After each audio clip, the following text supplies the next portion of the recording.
વિશ્વાબેન પટોડિયા.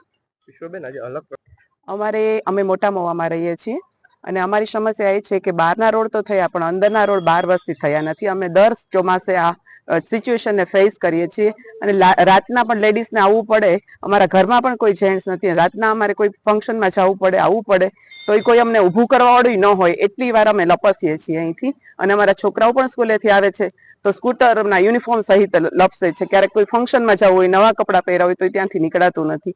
ઘણા બધા પ્રશ્નો છે અને ઘણા વૃદ્ધો હોય તો એને પણ તકલીફ પડે છે અને ચાલીને પણ જવાતું નથી. એમાં પણ પગ લસરી જાય છે.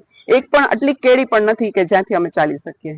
ક્યાં આ વોર્ડ નંબરમાં રહો છો અને આ સ્થાનિક તમારા કોર્પોરેટર કોણ છે અને એમની જાણ કરી શકો ક્યારે? અમે ઘણી વખત કમ્પ્લેન કરી છે, રિટર્નમાં પણ કરી છે અને ફરી આજે પણ લખી દીધી છે. કોણ છે કોર્પોરેટર? 11 નંબરનો વોર્ડ છે અમારો. કોર્પોરેટર રમેશભાઈ મૌડીના છે. અને હવે આજે અનોખો વિરોધ કર્યો છે. કઈ રીતનો તમારો વિરોધ છે? તમે કારણ કે જે રીતે પૂજા કરી છે. હવે અમે રેગ્યુલર બધા ટેક્સ પેયર છીએ. અમે બધા ટેક્સ પણ રેગ્યુલર ભરી છે. બધા વેરા અમે નિયમિત ભરીએ છીએ. તો હવે અમને રોડ થઈ જવા જોઈએ. આજે તમે વિરોધ કર્યો તે અનોખો વિરોધ છે.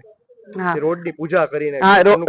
રોડની આપણે ગમે એ વસ્તુ દેવતાઓની પૂજા કરીએ તો પણ આપણને કંઈક ને કંઈક એનું રક્ષણ મળે છે. તો સામે અમારે રોડની પ્રાર્થના કરવી પડે કે હે ભગવાન અમને કઈ અહીંથી પાડતો નહીં, બચાવી લેજે. એટલે એવરી ટાઈમ અમારે આ રીતની પ્રેયર કરવી પડે છે.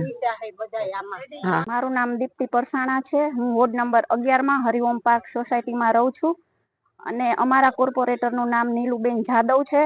નામ યાદ રાખવું નથી. શાસક નીલુબેન જાદવ છે પણ છતાંય કેવું પડે છે, વર્ષમાં એકવાર ભગવાને નગર યાત્રા કરવા નીકળે છે પણ આ લોકો એવા છે કે એનો સમયગાળો પૂરો થાય ને તો પણ એકવાર એના હોડમાં ઈ લોકો જોવા આવતા નથી કે મારા એરિયામાં કેટલું આવે છે. ઈ લોકો ઈ જોવાનો એને ટાઈમ નથી.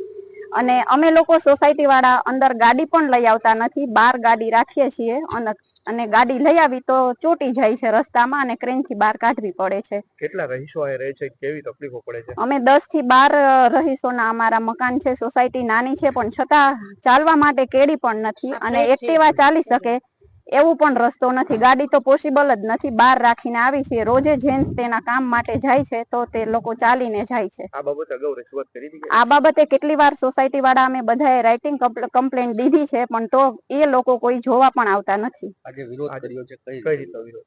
આજે અમે વિરોધ કર્યો છે. અમે શ્રીફળ લઈ આવ્યા, અમે અગરબત્તી કરી, દીવા કરી, રોડ ઉપર અમે પ્રાર્થના કરી છે કે અમારા ઘરમાં નાના બાળકો છે, વૃદ્ધો છે, એ કોઈ આ રોડ ઉપર પડે નહીં. એટલા માટે અમે ઈ પ્રકારનો અમે વિરોધ કર્યો છે. થાળી વગાડી છે, ચમચી વગાડી છે. હવે જો આટલું સાંભળી અને આટલું જો ઈ સાંભળી ઈ લોકો જોવા આવે તો સારી વાત છે.